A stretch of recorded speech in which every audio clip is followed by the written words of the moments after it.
Hello everybody and welcome to the fourth subsection of structure.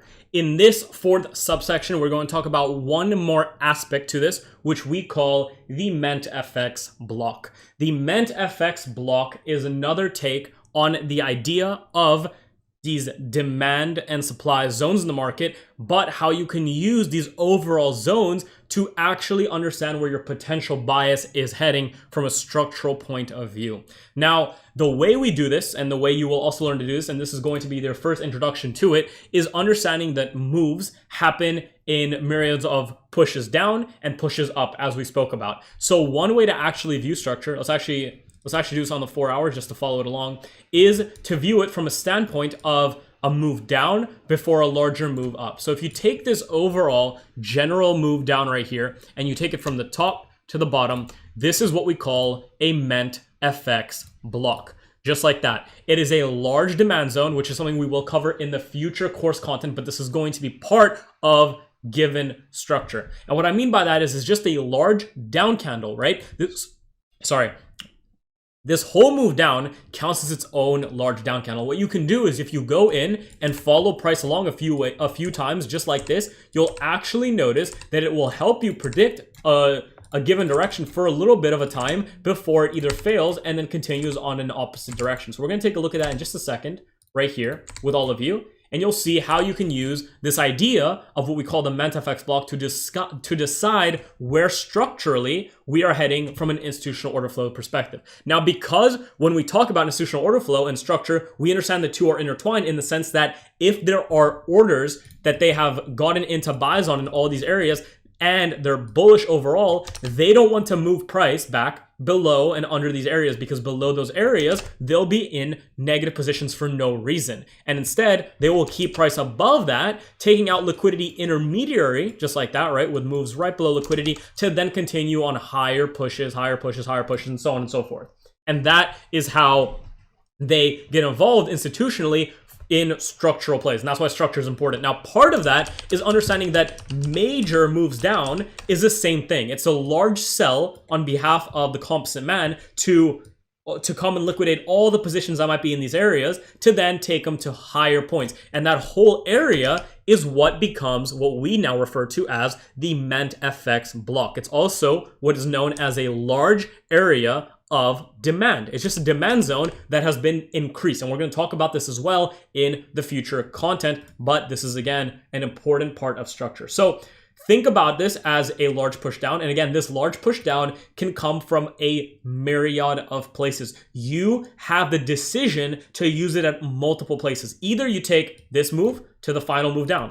This counts as what we call a MentorFX block. The same way, this will count as well. From this high, right? So let's just expand. From this high to this low is also a MentorFX block. From this high, okay, to this low is also a MentorFX block. Every single one of these are valid. However, the validity of it is going to be more probabilistic if you use the overall move. And what I mean by that is if we now follow this, right? Here's what you'll see. You have a move up. The only time that this overall MentorFX block is, or a large demand zone, is validated is when price gets above the high that you use. So in this case, if this is the high and we draw it out, you can see that at all these points, it's invalid, invalid, invalid, invalid, invalid. Even though it got close, it's still invalid, invalid, until right here. And this is the first time this area has become valid. And what that means to us is that this MentorFX block has now been printed bullish. And the expectation of it is that price should never get below this area here unless it wants to shift bearish. So if we follow this, you'll see exactly where price came. There it is, into the block before continuing higher. That's the MentorFX block right there. Originated from supply and demand and larger demand zones. So if we follow this up and use the last move up, right? So here's the last move, and follow that all the way down to the last move down right there, and then follow that to the validation of it. So notice how at this point, the same way we looked at it back here a second ago, all these points were invalid, invalid, invalid, invalid, invalid, invalid, until right here where it became valid. The same way we have this right here. We have all this being invalid, invalid, invalid, invalid. So at all these points, you don't have to do anything unless you bought down here from this overall structural MentorFX block, which is based again on a large demand zone.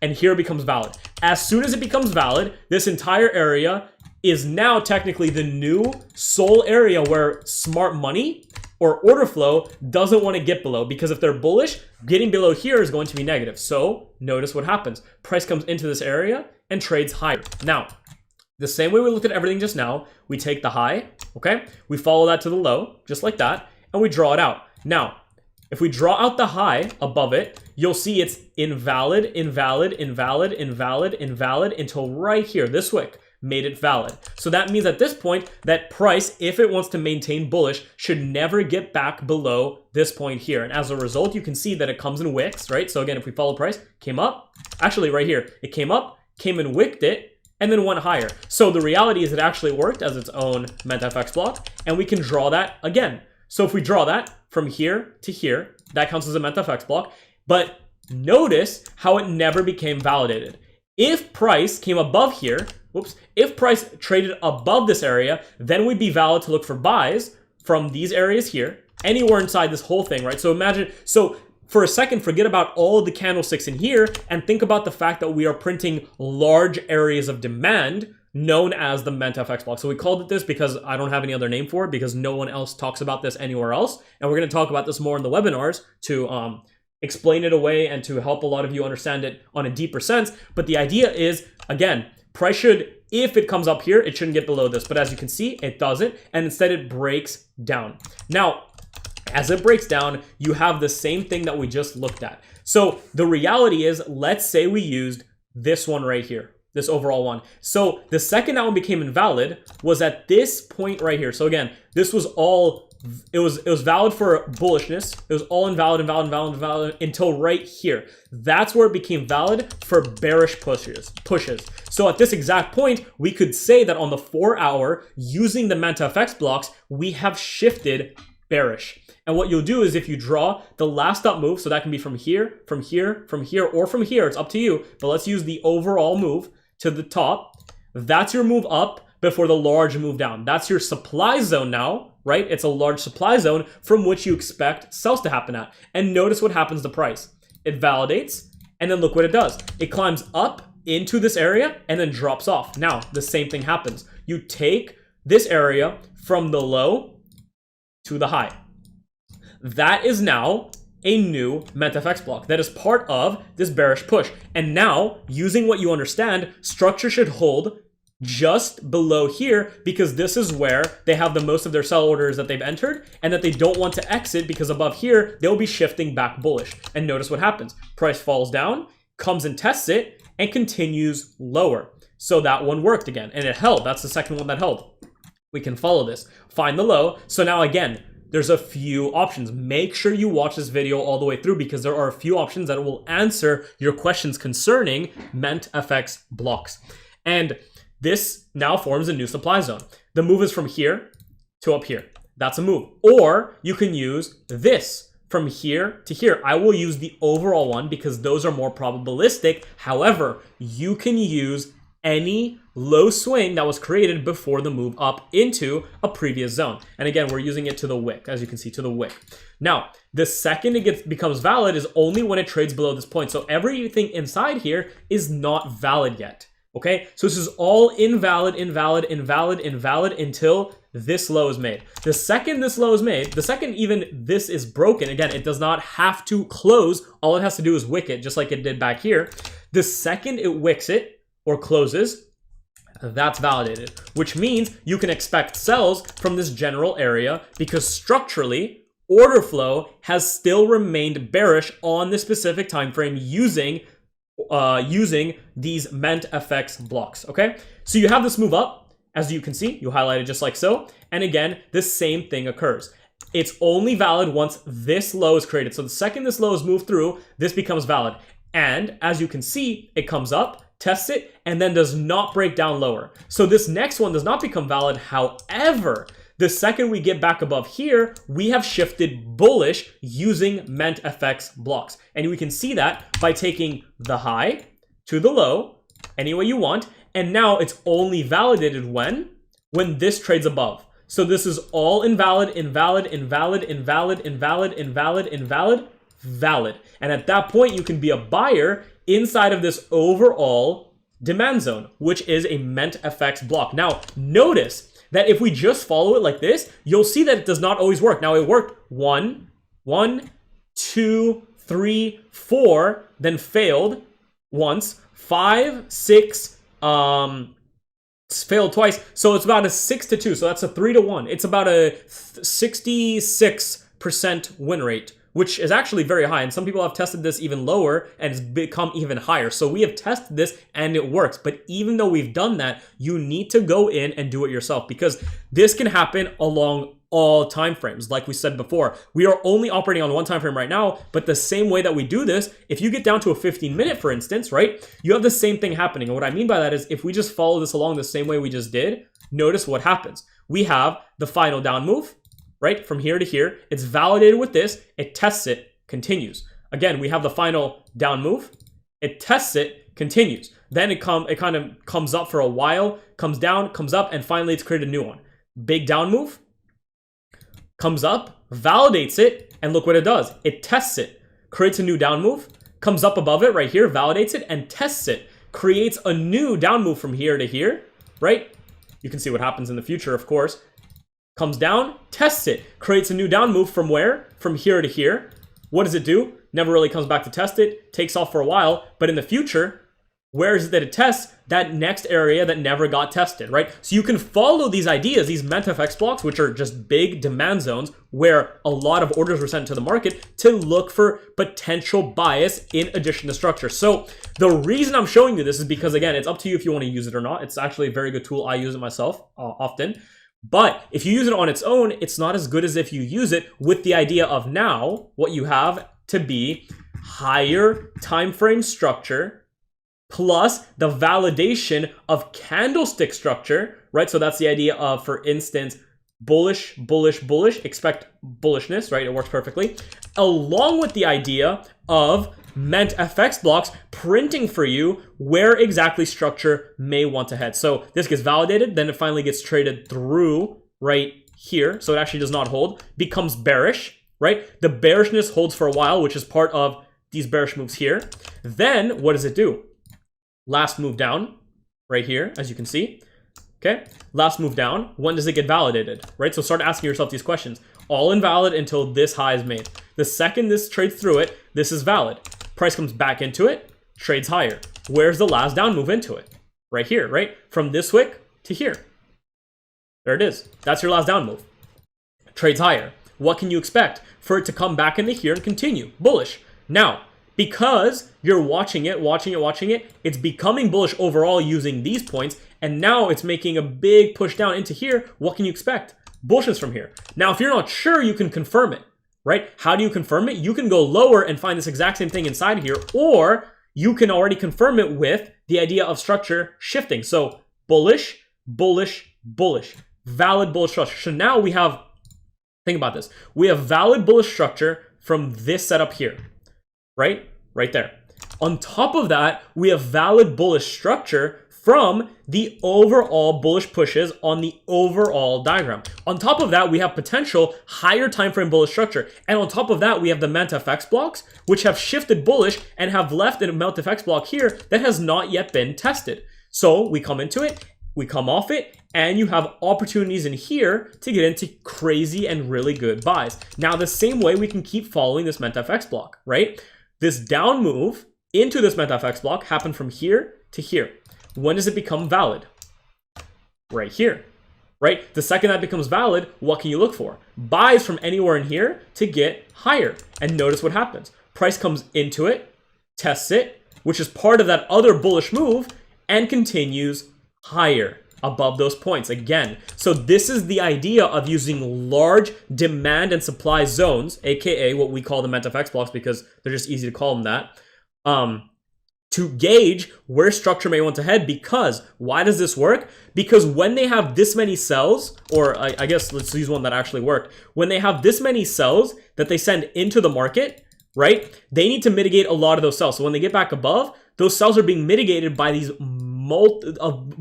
major moves to then continue to higher bullish structure. And that is how order flow holds, just using MentorFX blocks. So you have to tie those all together to potentially see where structure wants to head. And this was all done only on one time frame. Now, again, like I said, if you get to a lower time frame, even a 5 minute, you'll see the same thing repeat over and over again. So let's just start from somewhere in here, right? Let's imagine this to be your last area that is a supply zone, right? So this is a supply zone where you're expecting potential sells from. And again, we're going to talk about these soon. Where's the last up move before the down move? Right here. Here's your last up move before this down move occurred. Great. Let's draw that out. Here's your MentorFX block. Now, when does that become valid?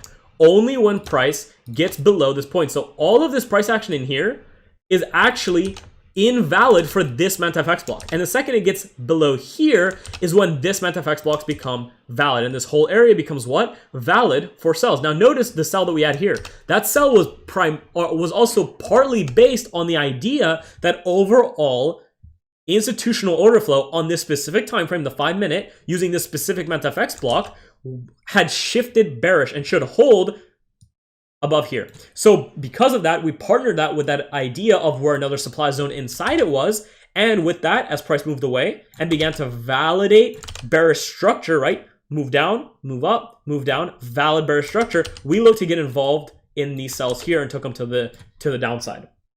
Okay, and again, we're gonna talk about this a little bit more, but if there's any confusion concerning anything with structure, make sure you make use of every team thought channel that we have in the mentorship, and you make use of the webinar questions, and you come to the webinars and ask the questions that you need answered for yourself, because we have no problem working through some of this stuff and even showing you it work back to back. And there are many people that have tested these and they work if you dedicate your time to seeing them and to confirming them. Okay, so price breaks down, right? As it breaks down, where's the last down move? Right here.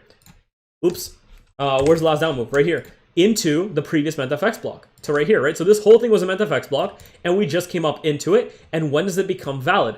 Only when price trades below this point. So all of this price action in here was invalid for a MentorFX block. Invalid, invalid, invalid, invalid, invalid, invalid, blah, blah, blah, blah, blah, until right here. This is where it becomes valid. The second it becomes valid, you can already begin to anticipate potential bearishness if price is to come back into this zone. So again, remember, we have just been switching between multiple timeframes, but even though we've done this, the concept has remained and reigned true across every single time frame thus far. So with that in mind, notice what we have as well. We have a push down, a retracement that didn't get above here, right? So we have almost valid bearish structure. Boom, we have bearish structure. So not only do we have this overall bearish move, not only do we have the higher time frame bearish moves, but we also have this validated bearish structure using our candlestick structure. So this is why I stress that you take notes and watch through every single video we've made so far on structure for this specific section, section 1 of the entire mentorship. And still, we haven't even touched on section 2 and 3. So make sure you're paying attention, make sure you're testing this, because it's all there and it's all for you. Now, notice what price does. Price comes right back up into that area, creating what? Here's the last down move into the up move. This is again a area of supply. This is a supply zone, or what we call it, a MentorFX block. The last up move before the down move. When does this MentorFX block become valid for sells? The second we get down below this area. So this is all invalid until boom, it's valid right there. Now, notice what it does. It breaks down, and what has it done after? It breaks down, and it also has created that same thing where we've created structure that is bearish with the candlesticks, but our overall bias on the 5 minute structure, if we're trading the 5 minute time frame on the specific time frame, is bearish, right? And also, as we're doing this, think back to the first teaching we had where we spoke about structure being put into place, and think about structure just from a standpoint of the large bulbs. Here's a push down, here's a retracement. Price shouldn't get below there, but notice that's the same as the MentorFX block. Here's a push down, Here's a retracement. Notice it's the same as the MentorFX block. Here's a push down, right? Here's a retracement. Notice it's the same as the MentorFX block, okay? Here's a push down. Here's a retracement.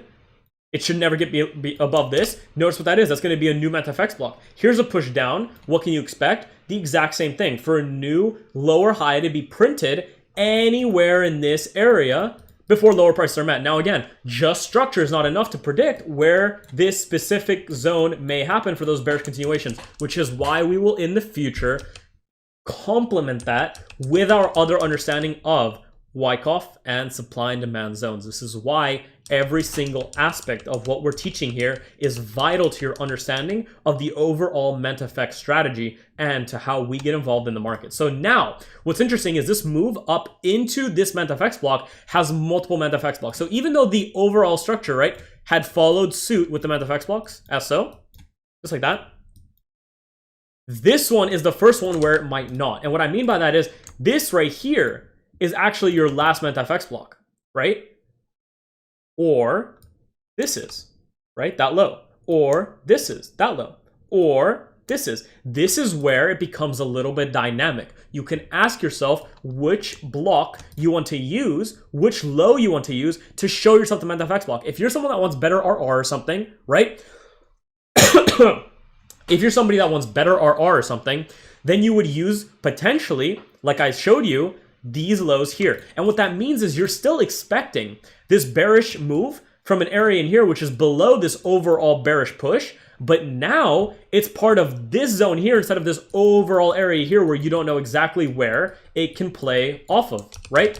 And again, there's going to be more confirmations to this, but this is, again, how you want to view structure. And this is how you can use the MentorFX block, which again is a supply or a demand zone based on if you're bearish or bullish to determine where institutional order flow is and where they want to hold their orders unless they want to invalidate their entire direction on a given time frame that you're looking at, right? The same way we're looking at all this, if we went to the daily, you have the same thing happen, right? You don't have to make it complex. And what I mean by that is if we just even take a look right here, right? What do you have? You have your last down move right here. It becomes valid when price trades above this point. So right here, right on these high, right there on that high is become valid. Look what it does. It comes into it, trades off it, continues higher, right? Very simple.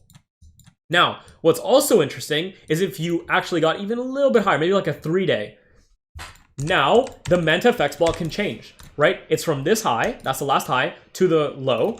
There's your MentorFX block, right? Here's your push higher, your structural push higher. So again, remember, if you wanted to highlight even structure, you have a low, a high, a low, a high, a low. Notice how that plays in with the MentorFX block, a high, and now you're expecting what? Pushes into here to continue higher, right? And look what this move here was. That wick came right inside here. And those are already areas where you can expect potential bullishness. So you already have a bias that you're building on this because you have the access to all these tools. Now, part of your arsenal is understanding that structure can be seen through the use of candlestick structure, through the use of overall institutional structure, which can be partnered with potential MentorFX block structure, which can also give you even better entries on the inside of price, okay? So thank you so much for watching. I hope this made sense about MentorFX blocks. If it didn't, please let me know. Please at me in the chats, and we will talk about this in the private webinars down the line. So thank you so much. This is how you utilize a MentorFX block. These are how they are printed, and this is how they are printed on every single time frame you potentially look at, and how you can continue to follow them all the way down or all the way up, right? So excuse me, I'm sorry, but like even if you study some of the price action in here, and you just notice the overall MentorFX blocks, right? Here's your last down move. And we just draw that out. You can see that as a MentorFX block holding, right? You have the same thing here. You could have used this whole thing from up here to down here. Whoops, let's delete that. From up here to down here, that's a MentorFX block. Price gets above it, validates it right. Oops. Price gets above it and validates it right here. Comes back into it, tests it, continues. Makes a new MentorFX block, continues. Fails finally, shifts bearish, bearish, bearish, bearish, bearish, bearish, confirms it with all the validation structures and validation things that we've looked at in the past. So make sure you watch every single subsection. Make sure you take notes on that. And that is part 1, section 1 of structure for the MentorFX way of trading. Thank you so much, guys. I hope you enjoyed it, and I will see you in the Sunday webinar. Thank you all.